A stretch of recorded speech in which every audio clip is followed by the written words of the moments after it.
कृष्णा। ऋचा एस्ट्रोविजन में आप सभी का एक बार फिर से बहुत बहुत स्वागत। आज का ये जो वीडियो है ये बहुत खास रहने वाला है, क्योंकि आज हम बात करने वाले हैं रेट्रोग्रेड प्लैनेट्स की कि किन स्थितियों में कोई रेट्रोग्रेड प्लैनेट जो है वो व्यक्ति की मैरिज और रिलेशनशिप को अफेक्ट कर सकता है।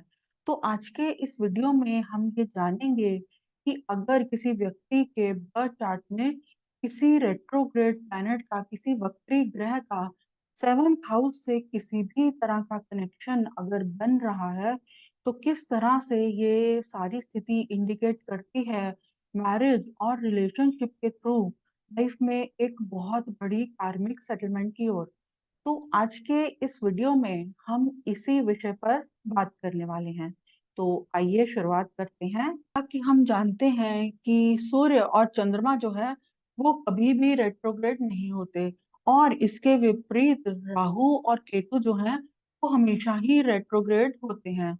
और बाकी के बचे हुए पांच ग्रह जैसे कि बृहस्पति, शुक्र, मंगल, बुध और शनि जो हैं वो सूर्य से, सन से एक स्पेसिफिक डिस्टेंस पर आकर जो है वो रेट्रोग्रेड हो जाते हैं। तो आज के इस वीडियो में अलग अलग रेट्रोग्रेड प्लैनेट्स जो हैं वो किस तरह से मैरिज और रिलेशनशिप को अफेक्ट करते हैं, इसके बारे में हम विस्तार से जानेंगे। तो सबसे पहले हमें ये देखना है कि क्या किसी व्यक्ति के बर्थ चार्ट में कोई रेट्रोग्रेड प्लैनेट है, और अगर है तो क्या सेवंथ हाउस से, जो कि विवाह का भाव माना जाता है, उस भाव से उसका किसी भी तरह का कोई कनेक्शन बन रहा है। और स्पेशली क्या सेवंथ हाउस में कोई रेट्रोग्रेड प्लैनेट प्लेस्ड है, या फिर सेवंथ लॉर्ड ही रेट्रोग्रेड है। तो अगर ऐसी स्थिति किसी व्यक्ति के बर्थ चार्ट में बन रही है, तो ये इंडिकेट करती है एक बहुत बड़ी कार्मिक सेटलमेंट की ओर थ्रू मैरिज और रिलेशनशिप।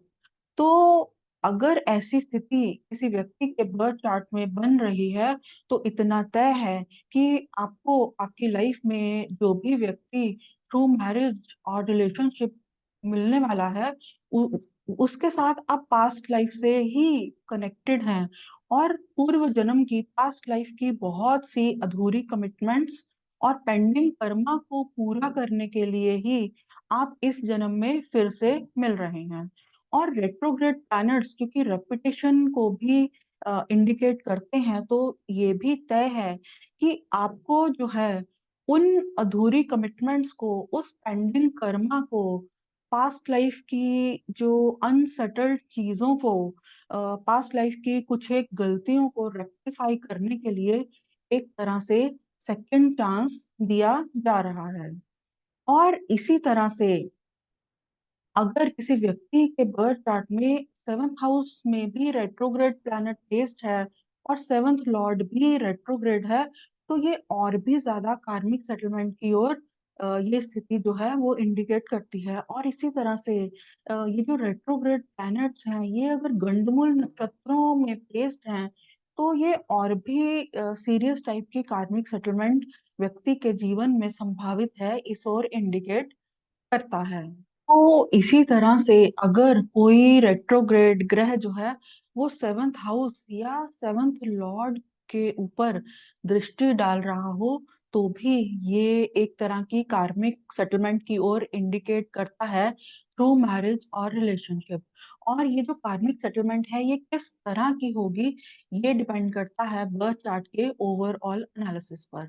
तो मैच मेकिंग के समय पर भी, कुंडली मिलान के समय पर भी, दोनों लड़का और लड़की के चार्ट में जो है इस इन सारी चीजों को बहुत डीपली एनालाइज किए जाने की जरूरत है।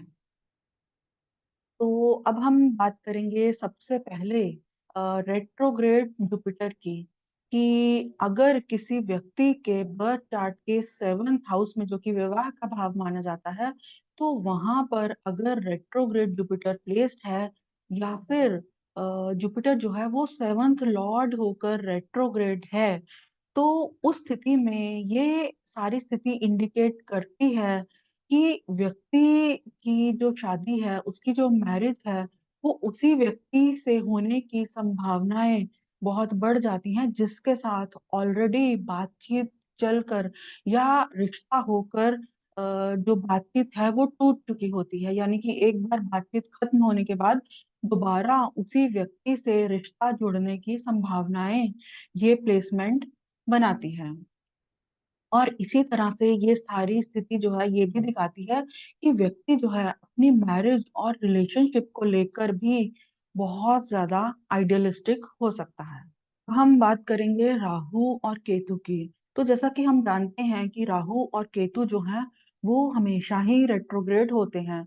तो मान लीजिए किसी व्यक्ति के बर्थ चार्ट में 7th हाउस में अगर राहु प्लेस्ड है तो इतना तय है, ये मैरिज और रिलेशनशिप में जो है बहुत सी बातें जो है वो व्यक्ति से छुपाई जा सकती हैं, क्योंकि राहु ग्रह जो है वो चीटिंग, मैनिपुलेशन और इल्यूजन को भी रिप्रेजेंट करता है।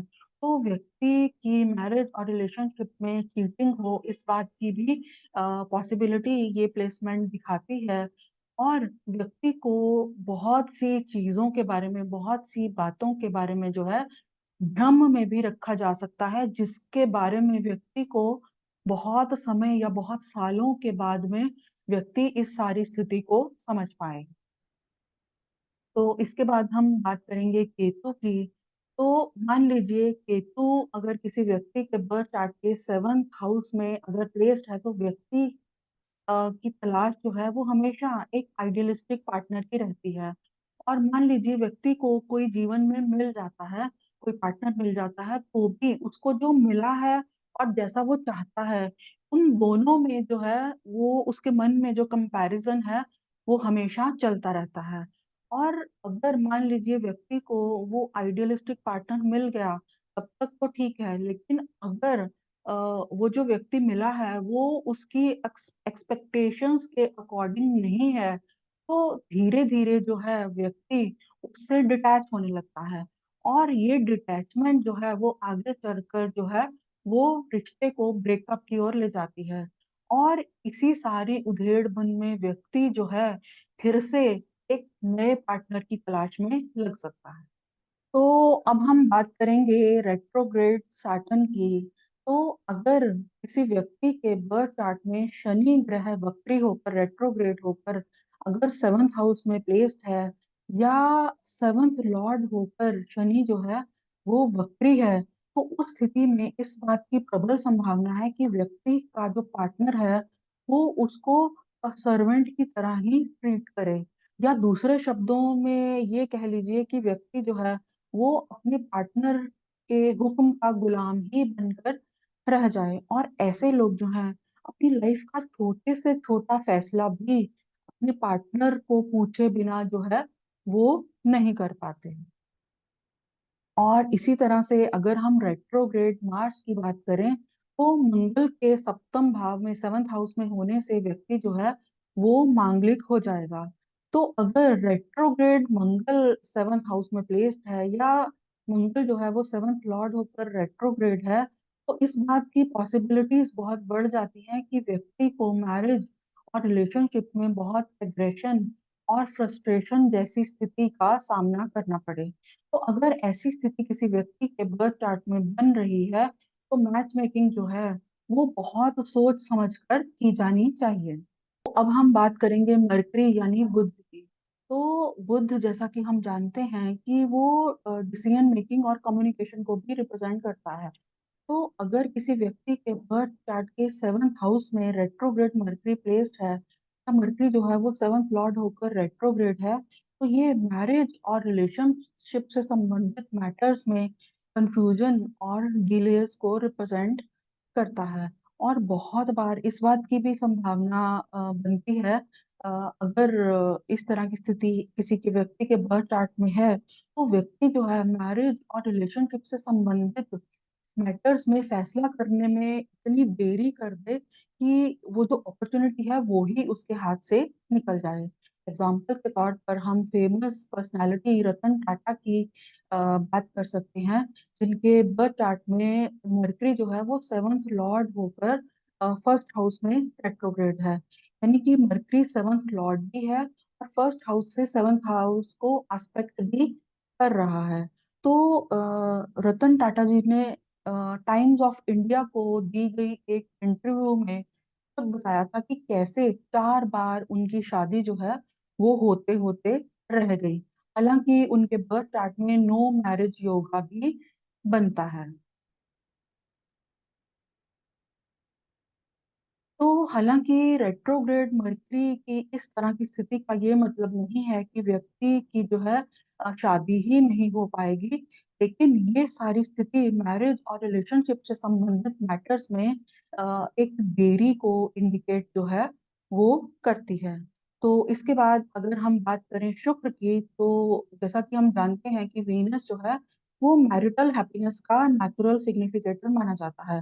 तो अगर किसी व्यक्ति के बर्थ चार्ट के 7th हाउस में रेट्रोग्रेड वीनस प्लेस्ड है या वीनस जो है वो 7th लॉर्ड होकर रेट्रोग्रेड है, तो इस बात की पॉसिबिलिटीज बहुत बढ़ जाती हैं कि व्यक्ति की मैरिज जो है, उसकी शादी जो है कुछ हटकर हो, या हो सकता है कि आउट ऑफ कम्युनिटी ही उसकी शादी होने की संभावनाएं बने।